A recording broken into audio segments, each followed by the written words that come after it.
بسم اللہ الرحمن الرحیم۔ سامعین کرام، آپ سن رہے ہیں داستان امیر حمزہ کی جلد نمبر 6 اور یہ اس سلسلے کی قسط نمبر 30 ہے۔ آپ اگر میرے چینل کہانی گھر پر نئے ہیں اور آپ نے ابھی تک میرا چینل سبسکرائب نہیں کیا تو ابھی میرا چینل سبسکرائب کر کے بیل آئیکن پر کلک کر دیں تاکہ آنے والی نئی کہانی کی اطلاع بر وقت آپ تک پہنچ سکے۔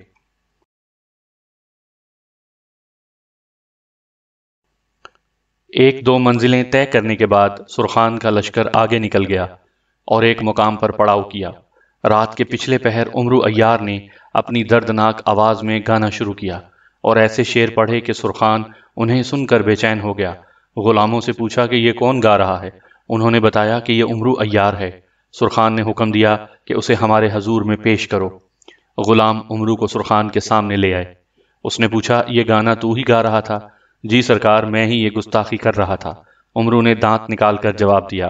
بہت خوب، یہاں ہمارے سامنے گاؤ۔ سرکار، گانے کے ساتھ ساتھ ساز بھی بجاؤں تو آپ بے حد خوش ہوں گے۔ سرخان نے حکم دیا کہ عمرو کے ہاتھ کھول دیے جائیں۔ غلاموں نے اس کے ہاتھ کھول دیے۔ عمرو نے اپنی زنبیل میں ہاتھ ڈال کر داؤد علیہ السلام کا ایک تارا نکالا اور بجانا شروع کیا۔ تھوڑی دیر میں اس ساز کی آواز سے سرخان اور اس کے غلام بے ہوش ہو گئے۔ عمرو نے ایک غلام کی جیب سے بیڑیوں کی چابی نکال کر اپنے پیر بھی آزاد کیے، پھر خنجر لے کر ان سب کی گردنیں کاٹیں اور وہاں سے نکل گیا۔ صبح سویرے فوج کے افسروں اور سپاہیوں نے دیکھا کہ سرخان کے خیمے میں خون ہی خون جمع ہوا ہے۔ سرخان سمیت اس کے کئی غلاموں کی گردنیں کٹی ہوئی ہیں اور عمرو عیار غائب ہے۔ یہ دیکھ کر ان کے ہوش اڑے، سمجھ گئے کہ یہ کارستانی عمرو کی ہے۔ بھاگے بھاگے فافور کے پاس گئے اور تمام رودات بیان کی۔ فافور کے بدن میں کپ کپی تاری ہوئی، کہنے لگا، عمرو عیار سے میں بھی پناہ مانگتا ہوں۔ آدمی کیا ہے، آفت کا پرکالا ہے۔ ایسا نہ ہو کہ یہاں بھی کوئی عیاری کرے، اس لیے ضروری ہے کہ 24 گھنٹے امیر حمزہ کی نگرانی کی جائے اور ان پر پہرا بڑھا دیا جائے۔ دوسرے روز فافور کا لشکر مدائن کی طرف چلا تو عمرو عیار ایک سکے کے روپ میں آیا۔ ٹھنڈے پانی کی مشک اس کے کندھے پر تھی اور ہاتھ میں چاندی کے 2 کٹورے تھے۔ وہ سپاہیوں کو پانی پلاتا ہوا اس خیمے کی جانب بڑھا جس میں امیر حمزہ قید کیے گئے تھے۔ اچانک کسی نے کہا، یہ سکا کہاں سے آیا؟ اس سے پہلے کسی نے اسے لشکر کے ساتھ نہیں دیکھا تھا۔ ضرور یہ عمرو عیار ہے جو سکے کے بھیس میں آیا ہے۔ یہ سنتے ہی عمرو وہاں سے سر پر پاؤں رکھ کر بھاگا۔ اگلے روز رات کو ایک سوداگر کی شکل میں آیا، مگر لوگوں نے پھر پہچان لیا اور اسے گھیرنے کی کوشش کی۔ عمرو نے گھبرا کر تلوار کھینچی اور لڑنے لگا۔ اندھیری رات تھی، خوب تلوار چلی۔ فافور کے بہت سے سپاہیوں کو عمرو نے قتل کیا۔ آخر جب یہ دیکھا کہ سپاہی گرفتار کر ہی لیں گے تو وہاں سے نکل بھاگا۔ کسی کے ہاتھ نہ آیا، صحرا میں کہیں جا چھپا اور سوچنے لگا کہ یہ ماجرا کیا ہے، کوئی عیاری کام نہیں آتی۔ پھر خیال آیا کہ ضرور اس میں خدا کی کوئی مصلحت ہے، بہتر یہ ہے کہ میں امیر حمزہ کو رہا کرانے کا خیال چھوڑ دوں، سیدھا حلب کے قلعہ ہشت حصار کی جانب جاؤں اور دیکھوں کہ وہاں کیا ہو رہا ہے۔ یہ سوچ کر عمرو عیار نے امیر حمزہ کو خدا کے حوالے کیا اور خود حلب کی جانب روانہ ہوا۔ ادھر فافور امیر حمزہ کو زنجیروں اور بیڑیوں میں جکڑ کر مدائن لے آنے میں کامیاب ہو گیا۔ وہ نوشیرواں کے دربار میں پہنچا اور تمام حال بیان کر کے کہا کہ حمزہ کو پکڑ لایا ہوں۔ یہ سن کر نوشیرواں خوشی سے اچھل پڑا، بے اختیار فافور کو گلے لگا کر اس کی پیشانی پر بوسہ دیا اور کہنے لگا، اے نوجوان، آفرین ہے تجھ پر کہ تو نے حمزہ کو گرفتار کیا اور میرے پاس لایا۔ اتفاق کی بات کہ اسی روز بختک نامراد بھی نوشیرواں کے دربار میں آیا تھا۔ وہ بھی یہ خبر سن کر بے حد خوش ہوا اور کہنے لگا، جہاں پناہ، اس غلام کی رائے میں حمزہ کو جلد از جلد قتل کر دینا چاہیے۔ سارا فتنہ فساد اسی کی وجہ سے ہوا ہے۔ اب حمزہ کا زندہ رہنا ٹھیک نہیں۔ اے بختک، تو سچ کہتا ہے، حمزہ کو ہمارے حضور میں پیش کیا جائے۔ اسی وقت امیر حمزہ کو دربار میں لایا گیا۔ زنجیروں اور بیڑیوں میں جکڑے ہونے کے باوجود حمزہ کا سینہ تنا ہوا تھا اور چہرے پر خوف کی کوئی علامت نظر نہ آتی تھی۔ نوشیرواں کا خیال تھا کہ حمزہ سر جھکا کر خوشامد کرے گا اور جان بخشی چاہے گا، لیکن انہوں نے نہایت حقارت سے نوشیرواں کی طرف دیکھا اور مسکرا کر کہا، اے نوشیرواں، اس وقت میں تیرے قبضے میں ہوں، تو جو جی چاہے میرے ساتھ سلوک کر، لیکن یاد رکھ کہ جب تک خدا میرا محافظ ہے تو میرا کچھ نہیں بگاڑ سکتا۔ یہ سن کر نوشیرواں طیش میں آیا اور دانت پیس کر کہنے لگا، اے حمزہ، تو نے مجھ کو ایسے ایسے صدمے دیے ہیں کہ میرا کلیجہ داغ داغ ہو گیا۔ اب تجھے زندہ چھوڑنا حماقت ہے، کل تجھے اپنے ہاتھ سے قتل کروں گا۔ اب امیر حمزہ نے کہا لگایا اور کہا، موت اور زندگی خدا کے ہاتھ میں ہے۔ اگر میری زندگی ابھی باقی ہے تو تیری کیا مجال کہ مجھے قتل کر سکے۔ اس بدبخت کو میری نگاہوں کے سامنے سے لے جاؤ اور قید میں ڈال دو۔ نوشیروان نے چلا کر پہرے داروں کو حکم دیا۔ پہرے دار امیر حمزہ کو گھسیٹتے ہوئے لے گئے۔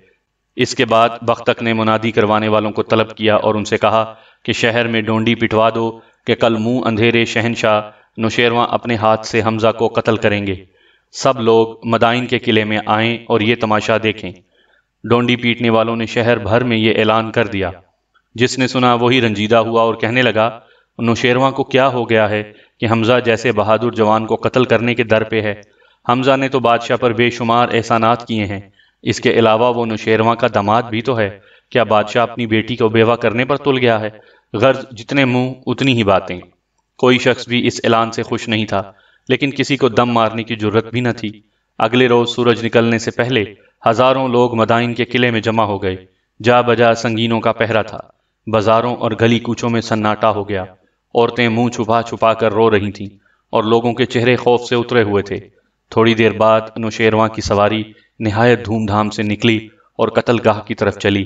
پھر امیر حمزہ کو زبردست پہرے میں وہاں لایا گیا۔ نوشیروان کے دائیں بائیں بختک اور خواجہ بزرج مہر تھے اور ان کے پیچھے تمام درباری، امیر، وزیر اور فوجی سردار گردنیں جھکائے چلے آ رہے تھے۔ نوشیروان نے بلند آواز سے کہا، اے حمزہ، اگر تو اب بھی میرے قدموں میں سر رکھ دے اور اپنی خطاؤں کی معافی مانگے تو میں تجھے قتل کرنے کے بجائے عمر قید کی سزا دینا پسند کروں گا۔ امیر حمزہ نے بادشاہ کی طرف دیکھا اور نفرت سے زمین پر تھوک دیا۔ یہ دیکھ کر بختک نے بادشاہ کے کان میں کہا، حضور، حمزہ کسی معافی اور رعایت کا حقدار نہیں۔ آپ نے دیکھا کہ اس نے رعایا کے سامنے زمین پر تھوک کر آپ کی شان میں کیسی گستاخی کی ہے۔ اسے جلد قتل کیجیے، ایسا نہ ہو کہ رعایا بغاوت کر دے۔ نوشیروان نے اسی وقت چمکتی ہوئی تلوار نکالی اور آہستہ آہستہ حمزہ کی طرف بڑھنے لگا۔ ادھر امیر حمزہ نے دل میں خدا کو یاد کیا اور فریاد کی کہ الہی، اس ظالم سے تو ہی مجھے بچا سکتا ہے۔ حمزہ کی فریاد خدا نے سنی اور قبول کی۔ عین اسی وقت کوہکاف میں عذرا پری نے بلور کے گولے میں دیکھا کہ امیر حمزہ مدائن کے قلعے میں زنجیروں میں جکڑے کھڑے ہیں اور نوشیروان ننگی تلوار ہاتھ میں لیے قتل کرنے کی نیت سے ان کے قریب پہنچ چکا ہے۔ یہ دیکھ کر عذرا پری کے ہوش اڑ گئے۔ دل میں کہنے لگی، حمزہ میرا محسن ہے، اس کی بدولت کوہکاف کی سلطنت مجھے ملی ہے۔ افسوس کہ ایسا شخص میری نظروں کے سامنے یوں بے کسی کی موت مارا جائے، ایسا ہرگز نہیں ہو سکتا۔ عذرا پری نے اسی وقت تالی بجائی۔ تیز رفتار پریوں اور دیووں کا ایک گروہ حاضر ہوا۔ عذرا نے انہیں حکم دیا کہ پلک جھپکتے میں مدائن پہنچو، وہاں نوشیروان امیر حمزہ کو قتل کرنے کے ارادے سے تلوار کھینچ چکا ہے، فوراً حمزہ کو اٹھاؤ اور حلب کے قلعہ ہشت حصار میں پہنچاؤ۔ نوشیروان تلوار کا وار کرنا ہی چاہتا تھا کہ آسمان پر ایک گرجدار آواز سنائی دی۔ لاکھوں آنکھیں اوپر اٹھ گئیں۔ خود نوشیروان کا ہاتھ بھی جہاں تھا وہیں رک گیا۔ کیا دیکھتا ہے کہ آسمان سے پریوں اور دیووں کا ایک غول تیزی سے نیچے اتر رہا ہے اور انہیں آتا دیکھ کر لوگوں میں بھگدڑ مچ گئی اور وہ چیختے چلاتے بھاگ نکلے۔ پریاں اور دیو نیچے آئے اور انہوں نے امیر حمزہ کو زنجیروں سمیت اپنے بازوؤں پر اٹھا لیا اور ایک دم اوپر اٹھ کر آسمان میں گم ہو گئے۔ نوشیروان اور بختک منہ دیکھتے رہ گئے، لیکن خواجہ بزرج مہر کا دل خوشی سے جھومنے لگا۔ پریوں اور دیووں نے بڑے ادب سے امیر حمزہ کو حلب کے قلعہ ہشت حصار میں اتارا اور سلام کر کے رخصت ہوئے۔ حمزہ نے ان کے ذریعے عذرا پری کو سلام کہلوایا اور اس کی اس مدد کا شکریہ ادا کیا۔ مقبل وفادار کے لشکر نے جوں ہی امیر حمزہ کو دیکھا، اس میں خوشی کی لہر دوڑ گئی۔ سب نے آن آن کر ان کے قدموں پر سر رکھا۔ امیر حمزہ نے ہر ایک کو گلے لگایا اور دیر تک آنسو بہاتے رہے۔ امیر حمزہ کو ہاتھ سے جاتا دیکھ کر نوشیروان اور بختک نے سخت پیچ و تاب کھایا اور سوچنے لگے کہ یہ تو بڑی بدنامی کی بات ہے کہ حمزہ یوں قابو میں آ کر صفا نکل جائے۔ ادھر قلعہ حصار پر بہمن اور مرزبان خراسانی کی فوج میں امیر حمزہ کی آمد سے دہشت پھیل چکی تھی اور انہیں یقین ہو گیا تھا کہ قلعہ حصار پر قبضہ کرنا تو درکنار، وہ اپنی جانیں ہی بچا کر لے جائیں تو غنیمت ہے۔ ایک روز نوشیروان نے بختک کو طلب کیا اور کہا، اے بختک، کوئی تدبیر کر کے حمزہ کا قصہ پاک ہو، اب تو میری راتوں کی نیندیں اور دن کا چین حرام ہو گیا ہے۔ بختک نے ہاتھ باندھ کر عرض کیا، عالم پناہ، یہ غلام ہر وقت اسی ادھیڑ بن میں رہتا ہے کہ حمزہ سے کیوں کر انتقام لیا جائے۔ آخر سوچ سوچ کر ایک تدبیر ذہن میں آئی ہے، اجازت ہو تو عرض کروں؟ فوراً کہو، کیا تدبیر ہے؟ حضور، آپ شداد جادوگر کو ایک خط لکھیے اور اس سے کہیے کہ اپنے چند جادوگر یہاں بھیجے۔ دراصل حمزہ کی مدد پر کوہکاف کی پریاں اور دیو ہیں، ان کی طاقت کے سامنے ہماری کچھ حیثیت نہیں ہے۔ جادوگر ہی ان سے دو دو ہاتھ کر سکتے ہیں۔ یہ تدبیر سن کر نوشیرواں پھڑک گیا، اپنی انگوٹھی اتار کر بختک کو عطا کی اور کہا، ابھی ہماری جانب سے شداد جادوگر کو خط لکھو اور سارے حالات بیان کر کے کہو کہ خود آئے یا ایسے جادوگر روانہ کرے جو اپنے فن میں ماہر ہوں اور حمزہ کو آنن فانن روئے زمین سے نیست و نابود کر دیں۔ کہتے ہیں کہ اس زمانے میں دنیا میں شداد سے بڑا جادوگر کوئی اور نہ تھا۔ وہ ملک کاشمیر کے ایک عالی شان قلعے میں رہتا تھا اور 1000 شاگرد ہر وقت اس کی خدمت میں حاضر رہتے تھے۔ ان میں سے ہر شاگرد اپنے فن میں استاد کا درجہ رکھتا تھا۔ بختک نے نوشیرواں کے حکم سے شداد جادوگر کے نام خط لکھا اور کرگس ساسانی عیار کو بلا کر کہا کہ جلد ملک کاشمیر پہنچو اور یہ خط شداد کو دو۔ کرگس ساسانی اسی وقت سفر پر روانہ ہوا اور دن رات منزلیں طے کرتا ہوا ایک روز قلعہ کاشمیر میں داخل ہو گیا۔ ادھر شداد جادوگر اپنے جادو کے زور سے پہلے ہی معلوم کر چکا تھا کہ نوشیرواں کا ایلچی آتا ہے، چنانچہ اس نے اپنے 2 شاگردوں کو ایلچی کے استقبال کے لیے قلعے کے دروازے پر بٹھا رکھا تھا۔ ان میں سے ایک کا نام بلال اور دوسرے کا نام مہلال تھا۔ یہ دونوں شاگرد ایلچی کو لے کر شداد کی خدمت میں حاضر ہوئے۔ اس نے نوشیرواں کا خط پڑھا اور ایک خوفناک کہکہا لگا کر کہا، ہمیں پہلے ہی معلوم تھا کہ نوشیرواں کو کبھی ہماری ضرورت پڑے گی اور اب وہ وقت آن پہنچا ہے، لیکن ہمیں یہ بھی معلوم ہے کہ امیر حمزہ اور اس کے ساتھی عمرو عیار پر ہمارا جادو نہیں چل سکتا، تاہم نوشیرواں کو مایوس کرنا ٹھیک نہیں۔ یہ کہہ کر شداد نے تالی بجائی۔ اسی وقت زمین پھٹی اور اس میں سے نیلے رنگ کا ایک عجیب و غریب بونا نمودار ہوا۔ اس کی آنکھیں سرخ تھیں اور لمبی مونچھوں کے سرے زمین کو چھو رہے تھے۔ بونے نے شداد کو جھک کر سلام کیا اور کہا، میرے آقا کیا حکم ہے؟ جلد انکاروت اور ماروت کو حاضر کرو۔ بہت بہتر میرے آقا، بونے نے سر جھکا کر کہا اور شعلہ بن کر غائب ہو گیا۔ چند لمحے بعد زمین دوبارہ شک ہوئی اور اس مرتبہ وہی بونا اپنے ساتھ 2 عجیب و غریب آدمیوں کو لیے ہوئے نمودار ہوا۔ ان آدمیوں کی آنکھیں پیشانی پر لگی ہوئی تھیں اور بڑے بڑے نوکیلے دانت منہ سے باہر نکل رہے تھے۔ زبانیں اور ہونٹ لال لال تھے جیسے وہ کسی کا خون پی کر آ رہے ہوں۔ انہوں نے شداد کو سجدہ کیا اور ہاتھ باندھ کر کھڑے رہے۔ آہا، تم دونوں آ گئے، شداد نے خوش ہو کر کہا، میں تمہیں نوشیرواں کی خدمت میں بھیجتا ہوں، جاؤ اور جو وہ کہے اس پر عمل کرو۔ تب کرگس ساسانی ان دونوں جادوگروں کو اپنے ساتھ لے کر مدائن روانہ ہوا۔ قلعہ کاشمیر سے باہر نکلتے ہی دونوں جادوگروں نے کرگس کے ہاتھ پکڑ لیے اور کوئی منتر پڑھا۔ پلک جھپکتے میں یہ تینوں مدائن پہنچ چکے تھے۔ کرگس نے اسی وقت نوشیرواں کو خبر کی کہ انکاروت اور ماروت جادوگروں کے آنے کی اطلاع دی، اور بختک نے دھوم دھام سے ان کا استقبال کیا اور نوشیرواں کے پاس لے گیا۔ نوشیرواں نے جادوگروں سے سارا حال کہا۔ جادوگر غور سے سنتے رہے، پھر کہنے لگے، بادشاہ سلامت، ہم کوشش کریں گے کہ امیر حمزہ پر قابو پا لیں اور قلعہ ہشت حصار کو قبضے میں لے آئیں۔ اس کے لیے ضروری ہے کہ قلعے کے دائیں جانب جو پہاڑ ہے ہم اس پر قیام کریں۔ آپ ہر روز 10 من کھانا ہمیں بلا ناغہ بھجوائے اور ہم 15 روز تک قلعہ ہشت حصار پر برف باری کریں گے اور یوں دشمن کا ایک شخص بھی زندہ نہ بچے گا۔ نوشیرواں یہ بات سن کر بے حد خوش ہوا۔ جادوگروں کو خلعت اور انعام دینے کے بعد وعدہ کیا کہ 10 من اعلیٰ درجے کا کھانا ہر روز پہاڑ کی چوٹی پر پہنچ جایا کرے گا۔ تب وہ جادوگر بادشاہ سے رخصت ہو کر اس پہاڑ پر آئے۔ اس کی چوٹی اتنی اونچی تھی کہ آسمان سے باتیں کرتی نظر آتی تھی۔ یہاں انہوں نے جادو کے زور سے ایک چشمہ پیدا کیا، پھر اس پانی میں خوب نہائے اور نہانے کے بعد چشمے کے قریب ہی چونے سے ایک بڑا دائرہ بنایا۔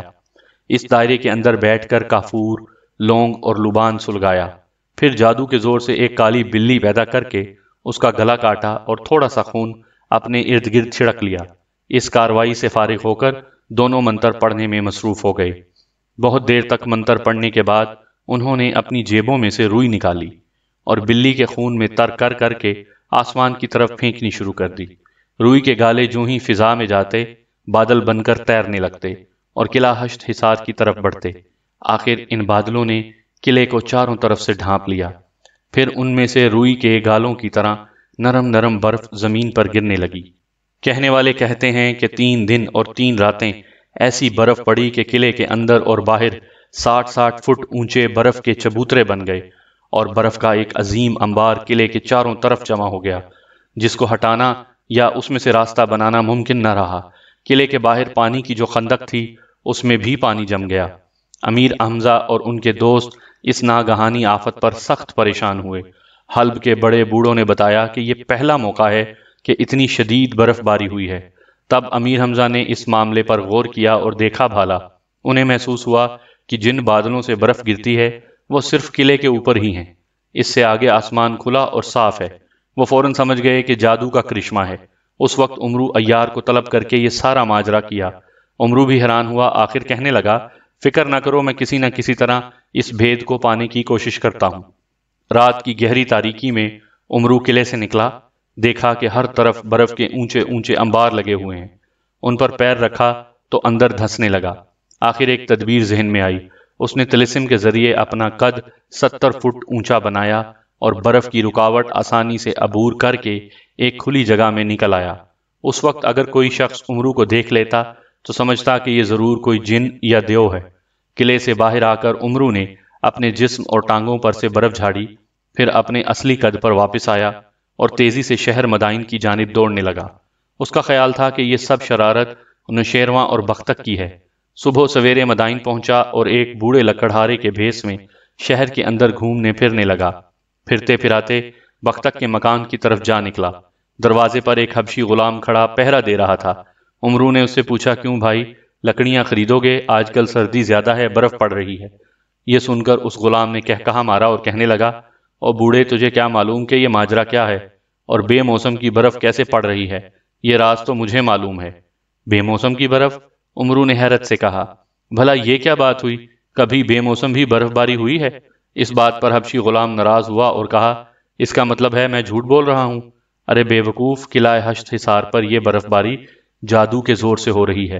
ہمارے آقا بختک نے نوشیروان کی اجازت سے شداد جادوگر کو خط لکھا تھا کہ امیر حمزہ کو شکست دینے کے لیے کچھ جادو ٹونا کرو۔ تم کو معلوم ہے کہ شداد بہت بڑا جادوگر ہے۔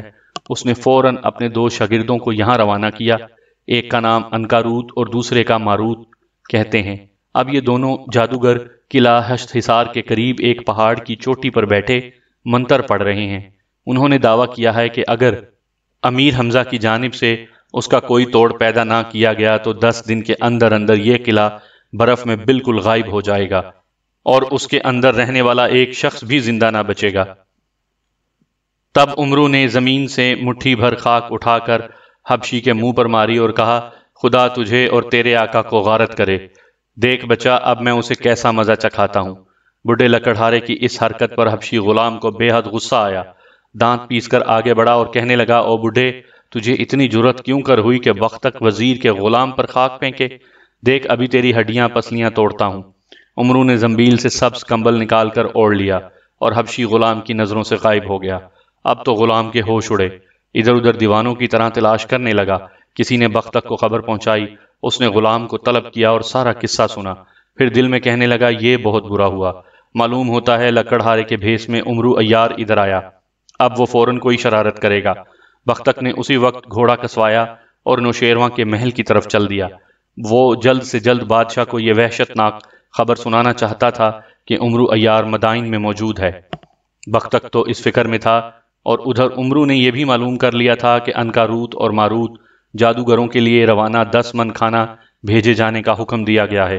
کئی سوار اور پیادے لذیذ کھانوں کی دیگیں گاڑیوں پر لدوا رہے تھے۔ تب عمرو وہاں سے فوراً رفو چکر ہوا اور قلعہ ہشت حصار کو جانے والے راستے پر ایک جگہ چھپ کر بیٹھ گیا۔ تھوڑی دیر بعد اس نے دیکھا کہ سوار کھانوں کی دیگیں لیے چلے آتے ہیں۔ یکایک انہوں نے گھوڑوں کی باگیں کھینچی اور اتر گئے۔ انہوں نے دیکھا کہ راستے پر نہایت خوبصورت کپڑے میں لپٹی ہوئی کوئی چیز پڑی ہے۔ وہ سمجھے ضرور کوئی قیمتی چیز ہے۔ اسے کھول کر دیکھا تو ایک خوشبودار روغنی روٹی نکلی۔ سبھی نے اس کا ایک ایک ٹکڑا توڑ کر کھایا۔ روٹی بے حد مزیدار تھی۔ یکایک سب بے ہوش ہو کر گرے۔ دراصل عمرو عیار نے اس روٹی میں بے ہوشی کی دوا ملا دی تھی۔ ان سواروں کے گرتے ہی عمرو آیا اور خنجر سے سب کو قتل کیا۔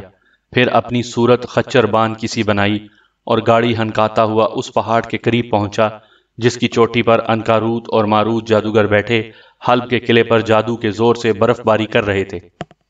انہوں نے دیکھا کہ کھانا آ گیا ہے تو جلدی سے نیچے اترے۔ اس اثنا میں عمرو نے ان کے کھانے اور پینے کی پانی میں بھی بے ہوشی کی دوا ملا دی تھی۔ جادوگروں نے حیرت سے عمرو کو دیکھا اور کہا، آج تجھے بختک وزیر نے اکیلا بھیج دیا، سپاہی اور پیادے کہاں ہیں؟ جناب بات یہ ہے کہ آج تو آپ کو کھانا پہنچ گیا، کل کا انتظام خود کیجیے گا۔ کچھ خبر بھی ہے کہ مدائن میں عمرو عیار آن پہنچا ہے اور اس نے بختک کے حواس گم کر دیے ہیں۔ خچر بان نے جواب دیا، آہا، ہم نے عمرو کا نام سنا ہے اور اسے دیکھنے کی بڑی تمنا ہے، جادوگروں نے کہا اور کھانے پر پل پڑے۔ عمرو حیرت سے دیکھتا رہا، کیونکہ وہ یوں کھا رہے تھے جیسے آدمی نہیں دیو ہوں۔ عمرو ان کے بے ہوش ہونے کا انتظار کرتا رہا، مگر بے سود، بے ہوشی کی دوا نے ان پر کوئی اثر نہ کیا۔ اب تو عمرو سٹ پٹایا اور سوچنے لگا کہ ان خبیثوں سے کیوں کر نپٹا جائے۔ آخر ایک تدبیر ذہن میں آئی، ہاتھ باندھ کر کہنے لگا، جناب آپ نے بڑے بڑے گویوں کا گانا سنا ہوگا، لیکن اجازت ہو تو میں بھی گانا سناؤں اور ایک ساز بجاؤں؟ ہاں ہاں ضرور، اس میں پوچھنے کی کیا بات ہے، جادوگروں نے خوش ہو کر کہا۔ یہ سنتے ہی عمرو نے اپنی زنبیل میں سے ایک تارا نکالا اور اسے بجا کر گانے لگا۔ جادوگر مست ہو کر جھومنے لگے، پھر انہوں نے اس مستی کے عالم میں آنکھیں بند کر لیں۔ عمرو نے موقع پا کر اپنا خنجر نکالا اور پھرتی سے ان دونوں کے سر قلم کر دیے۔ جوں ہی جادوگروں کے سر کٹے اور ان کی گردنوں سے خون کا فوارہ نکلا، آسمان پر زبردست آندھی نمودار ہوئی، زمین ہلنے لگی اور ایسی تاریکی چھا گئی کہ ہاتھ کو ہاتھ سجائی نہ دیتا تھا۔ خدا خدا کر کے آندھی ختم ہوئی اور اندھیرا دور ہوا۔ تب عمرو نے دیکھا کہ قلعہ ہشت حصار کے اوپر سے برف کے بادل غائب ہو چکے ہیں اور قلعے کے چاروں طرف برف کے جو بڑے بڑے انبار لگے تھے ان کا بھی کوئی نام و نشان باقی نہیں رہا۔ یہ دیکھ کر عمرو نے سجدے میں گر کر خدا کا شکر ادا کیا اور خوش خوش قلعے کی جانب چلا۔ بہمن، زپین اور مرزبان خراسانی کی فوجیں جادوگروں کی آمد کے ساتھ ہی قلعہ ہشت حصار کا محاصرہ چھوڑ کر مدائن میں واپس آ گئی تھیں، لیکن جب جادوگر عمرو کے ہاتھوں مارے گئے تو بہمن، زپین اور مرزبان خراسانی کے اوسان قطع ہو گئے۔ نوشیرواں اور بختک کو بھی اپنی موت صاف دکھائی دے رہی تھی۔ اب اس کے سوا کوئی تدبیر نہ تھی کہ شداد جادوگر سے دوبارہ مدد طلب کی جائے۔ چنانچہ ایک اور خط شداد کو لکھا گیا۔ ادھر امیر حمزہ نے لشکر جرار ساتھ لیا اور مدائن پر دعویٰ بول دیا۔ سامعین کرام، آپ یہ کہانی میرے چینل کہانی گھر پر سن رہے ہیں، اور آپ نے اگر ابھی تک میرا چینل سبسکرائب نہیں کیا تو ابھی میرے چینل کو سبسکرائب کر کے بیل آئیکن پر کلک کر دیں تاکہ آنے والی نئی کہانی کی اطلاع بر وقت آپ تک پہنچ سکے۔ ادھر امیر حمزہ نے لشکر جرار ساتھ لیا اور مدائن پر دھاوا بول دیا۔ بہمن، زپین، مرزبان خراسانی نے شکست کھائی اور ملک سیستان کی جانب بھاگے۔ نوشیرواں اور بختک بھی ان کے ساتھ تھے۔ امیر حمزہ نے مدائن پر قبضہ کر لیا، پھر ملک سیستان کی جانب بڑھے اور قلعہ زنگار کے گرد گھیرا ڈال دیا۔ جاسوسوں نے خبر دی کہ تینوں بھگوڑے دشمن اور نوشیرواں اسی قلعے میں چھپے ہوئے ہیں۔ یہ قلعہ بے حد مضبوط تھا اور اس کی فصیل اتنی اونچی تھی کہ کمند پھینکنا بھی ممکن نہ تھا۔ قلعے کے اندر کھانے پینے کا ذخیرہ اتنا تھا کہ اگر دشمن 5 سال بھی محاصرہ کیے رکھے تب بھی قلعے والوں کو کھانے پینے کی تکلیف نہ ہو۔ دراصل قلعے کے اندر ہی انہوں نے فصلیں بھی بو رکھی تھیں اور جا بجا کنویں کھدے ہوئے تھے۔ بہت دن امیر حمزہ قلعے کا محاصرہ کیے رہے، لیکن کوئی صورت اسے فتح کرنے کی نہ نکلی۔ آخر عمرو عیار نے کمر ہمت باندھی اور قلعے کے چاروں طرف چکر لگا کر دیکھا کہ شاید اندر جانے کا کوئی راستہ مل جائے۔ ایک جگہ کیا دیکھتا ہے کہ دیوار میں اتنا بڑا سوراخ ہے کہ کوئی شخص چاہے تو پیٹ کے بل لیٹ کر اس میں گھس سکتا ہے۔ عمرو اس میں داخل ہوا اور رینگ رینگ کر آگے بڑھنے لگا۔ آخرکار اس نے اپنے آپ کو قلعے کے اندر پایا۔ کیا دیکھتا ہے کہ چاروں طرف ہزارہا خیمے اور پختہ مکان بنے ہوئے ہیں اور گلی کوچوں میں اس قدر بھیڑ ہے کہ کھوئے سے کھوا چھل رہا ہے۔ عمرو نے دل میں کہا، یا الہی، قلعہ کیا ہے، عالی شان شہر ہے۔ عمرو گھومتے گھومتے ایک خوبصورت محل کے سامنے پہنچا جس کی برجیاں آسمان سے باتیں کرتی تھیں۔ عمرو نے دربان سے پوچھا کہ یہ محل کس کا ہے؟ اس نے جواب دیا، یہاں زپین اور اس کا بھائی بیزن ٹھہرے ہوئے ہیں۔ اس سے پہلے یہ محل مرزبان خراسانی کے قبضے میں تھا۔ ابھی یہ باتیں ہو رہی تھیں کہ ایک شخص محل میں سے باہر نکلا اور عمرو کو سر سے پیر تک دیکھ کر بولا، معلوم ہوتا ہے تم اس قلعے میں نئے نئے آئے ہو، کیا کام کرتے ہو؟ جناب میرا نام خواجہ گمسم ہے، عمرو نے جواب دیا، اور میں باورچی ہوں، ہر قسم کے کھانے پکا سکتا ہوں، نوکری کی تلاش میں ہوں۔ یہ سن کر وہ بہت خوش ہوا اور عمرو کا ہاتھ پکڑ کر کہنے لگا، بھائی مزہ آ گیا، خوب ملاقات ہوئی، میرا نام خواجہ سرون ہے، زپین اور بیزن کے باورچی خانے کا انتظام میرے ہی ہاتھ میں ہے، مجھے اچھے باورچیوں کی تلاش رہتی ہے، آؤ امتحان دو کہ تم کیسا پکاتے ہو۔ عمرو عیار خواجہ سرون خان سامان کے ساتھ چلا اور ایک بڑی عمارت میں داخل ہوا۔ وہاں بہت سے باورچی دیگیں پکا رہے تھے، کسی میں قورمہ تھا، کسی میں پلاؤ اور کسی میں بریانی، سینکڑوں طرح کے سالن اور ہزار قسم کی روٹیاں پک رہی تھیں۔ خواجہ سرون نے عمرو کو بھی کھانے پکانے کا کچھ سامان دیا اور کہا، بھنا ہوا گوشت پکا کر دکھاؤ۔ بہت بہتر، ابھی لیجئے، عمرو نے کہا۔ خواجہ سرون وہاں سے چلا گیا تو عمرو نے الٹا سیدھا کھانا پکانا شروع کیا اور اس میں دوائے بے ہوشی اچھی طرح ملائی۔ 2 گھنٹے بعد خواجہ سرون وہاں آیا اور عمرو سے پوچھا، کیوں میاں گمسم، سالن تیار ہے؟ ہاں جناب، بالکل تیار ہے، آپ ہاتھ منہ دھو کر اپنے کمرے میں تشریف رکھیے، میں وہیں لے کر آتا ہوں۔ خواجہ سرون عمرو کی اس مستدی پر بے حد خوش ہوا، دل میں سوچنے لگا کہ آدمی اچھا مل گیا ہے، تھوڑی تنخواہ اور روٹی کپڑے پر نوکری کر لے گا۔ اتنے میں عمرو پلیٹ میں سالن لیے آیا۔ خواجہ سرون نے جوں ہی ایک لقمہ بنا کر منہ میں رکھا، بے ہوشی کی دوا نے فوراً اثر کیا، اسی وقت پیٹ کے بل بے ہوش ہو کر گر گیا۔ عمرو نے جھٹ اسے رسی سے باندھ کر زنبیل میں ڈالا، جس راہ سے آیا تھا اسی راہ سے واپس اپنے لشکر میں آیا اور اطمینان سے بستر پر لیٹ کر سو گیا۔ اگلے روز صبح آنکھ کھلی تو عمرو امیر حمزہ کے پاس پہنچا۔ انہوں نے پوچھا، کل کہاں غائب رہے؟ ہم بہت فکر مند تھے، عمرو نے کہا لگا کر جواب دیا، میں ایک خاص کام سے گیا تھا۔ یہ کہہ کر زنبیل میں ہاتھ ڈالا اور خواجہ سرون کو نکال کر امیر حمزہ کے سامنے پٹک دیا۔ وہ دہائی دینے لگا کہ اے خواجہ گمسم، خدا تجھے غارت کرے، تو نے کس دشمنی پر میرے ساتھ یہ ظلم کیا؟ امیر حمزہ حیرت سے کبھی اسے دیکھتے کبھی عمرو کو، آخر انہوں نے ناراض ہو کر عمرو سے کہا، یہ کیا حرکت ہے؟ اس بیچارے کو کہاں سے پکڑ لائے؟ ابھی اس کی رسیاں کھولو۔ غلاموں نے جھٹ پٹ خواجہ سرون کو آزاد کیا۔ تب عمرو نے قلعہ زنگار میں داخل ہونے کا سارا قصہ بیان کیا۔ جب خواجہ سرون خان سماں کو معلوم ہوا کہ وہ امیر حمزہ کے سامنے ہے تو جھٹ ان کے قدموں پر گرا اور کہنے لگا، میں حضور کو قلعے میں داخل ہونے کا ایک خفیہ راستہ بتا سکتا ہوں، آپ اس راستے اپنی فوج لے کر قلعے میں جائیے اور قبضہ کر لیجئے، لیکن بے گناہ لوگوں کو قتل نہ کیجیے گا۔ اب آپ میرے ساتھ چلیں۔ امیر حمزہ نے اسی وقت اپنے لشکر کو تیار رہنے کا حکم دیا اور جاں بازوں کے کئی دستے لے کر خواجہ سرون کے ساتھ چلے۔ کئی میل چلنے کے بعد خان سماں ایک بوسیدہ سی عمارت کے سامنے رکا۔ یہ کوئی مقبرہ تھا جس کا گنبد سیاہ پڑ چکا تھا اور چاروں طرف جھاڑ جھنکاڑ کثرت سے اگا ہوا تھا۔ مقبرے کے بوسیدہ دروازے پر لوہے کا ایک بڑا سا قفل لگا تھا جسے زنگ آہستہ آہستہ ہڑپ کر رہا تھا۔ خواجہ سرون خان سمان نے کہا، اس قفل کو توڑ کر مقبرے میں داخل ہو جائیں۔ امیر حمزہ نے قفل توڑا اور گنبد کے اندر داخل ہو گئے۔ دیکھا کہ سنگ مرمر کی بڑی بڑی 3 قبریں برابر برابر بنی ہوئی ہیں۔ خان سماں نے کہا، ان قبروں کو اکھاڑیے۔ امیر حمزہ کہنے لگے، قبریں اکھاڑنا گناہ ہے، نہ معلوم کن لوگوں کی قبریں ہیں، میں یہ کام نہ کروں گا۔ یہ سن کر خان سماں ہنسا اور کہا، حضور یقین کیجئے کہ یہ قبریں اصلی نہیں ہیں، دھوکہ دینے کے لیے بنائی گئی ہیں، انہی کے نیچے قلعے کو جانے والے راستے چھپے ہوئے ہیں۔ تب امیر حمزہ نے ایک ایک کر کے ان قبروں کے پتھر اکھاڑے اور دیکھا کہ ان کے نیچے دروازے بنے ہوئے ہیں۔ ان دروازوں کو کھولا گیا تو اچھی خاصی وسیع سرنگیں نظر آئیں جن میں گھوڑے بھی دوڑ سکتے تھے۔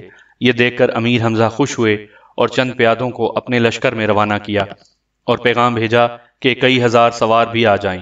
قصہ مختصر، ان سرنگوں میں داخل ہو کر امیر حمزہ کی فوج قلعہ زنگار کے قریب پہنچی اور جب سورج غروب ہوئے کئی گھنٹے گزر گئے تب انہوں نے زوردار حملہ کیا۔ اس وقت دشمن کی فوج کے وہم و گمان میں بھی نہ تھا کہ امیر حمزہ یوں اپنے لشکر کو لے کر قلعے میں گھس آئیں گے۔ افراتفری اور سنسنی پھیل گئی۔ زبین اور اس کا بھائی بیزن بھاگ نکلے اور نامعلوم کہاں غائب ہوئے کہ بے حد تلاش کے باوجود ان کا پتہ نہ چل سکا۔ بہمن اور اس کی فوج نے کچھ دیر مقابلہ کیا مگر اس نے بھی راہ فرار اختیار کی۔ مرزبان خراسانی لڑتے لڑتے مارا گیا اور اس کی فوج نے ہتھیار ڈال دیے اور یوں تھوڑی دیر کی جنگ کے بعد قلعہ زنگار امیر حمزہ کے قبضے میں آ گیا۔ معلوم ہوا کہ نوشیرواں اور بختک بھی بہمن کے ساتھ بھاگ نکلنے میں کامیاب ہو گئے ہیں۔ جس محل میں زپین اور اس کا بھائی بیزن ٹھہرے ہوئے تھے وہاں ایک تہ خانے میں سے بہت بڑا خزانہ برآمد ہوا۔ سونے چاندی کی اینٹیں اور ہیرے جواہرات وغیرہ اتنی تعداد میں ملے کہ ان کا شمار کرنا مشکل تھا۔ امیر حمزہ نے عادی پہلوان کو اس خزانے کے پاس بٹھایا اور حفاظت کرنے کا حکم دیا۔ عمرو عیار نے اتنی دولت نظروں کے سامنے پڑی دیکھی تو منہ میں پانی بھر آیا۔ دل میں کہنے لگا، غضب خدا کا، قلعہ زنگار فتح کرنے میں کس قدر محنت میں نے کی ہے، لیکن خزانے میں سے ایک چیز بھی حمزہ نے مجھے عطا نہیں کی بلکہ عادی کو محافظ بنا دیا ہے۔ اچھا یہ بھی کیا یاد کرے گا کہ کسی سے پالا پڑا تھا۔ آدھی رات ہوئی تو امرو سبز کمبل اوڑھ کر تہ خانے میں آیا اور آدھا خزانہ اپنی زنبیل میں ڈال کر لے گیا۔ آدھی پہلوان کو پتہ بھی نہ چلا کہ کون آیا اور کون گیا۔ صبح جب امیر حمزہ امرو کو لے کر خزانے کا معائنہ کرنے آئے تو انہوں نے دیکھا کہ آدھی پڑا خراٹے لیتا ہے اور آدھا خزانہ غائب ہے۔ انہوں نے لات مار کر آدھی کو جگایا۔ وہ بدحواس ہو کر اٹھا، دیکھا سامنے امیر حمزہ کھڑے ہیں۔ کیا بات ہے حمزہ بھائی، صبح صبح کیوں کر آپ نے تکلیف فرمائی؟ آدھی نے کہا۔ سامعین کرام، آپ سن رہے تھے داستان امیر حمزہ کی جلد نمبر 6 اور یہ اس سلسلے کی قسط نمبر 30 تھی۔ آپ اگر میرے چینل کہانی گھر پر نئے ہیں اور آپ نے ابھی تک میرا چینل سبسکرائب نہیں کیا تو ابھی میرے چینل کو سبسکرائب کر کے بیل آئیکن پر کلک کر دیں تاکہ نئی آنے والی کہانی کی اطلاع بر وقت آپ تک پہنچ سکے۔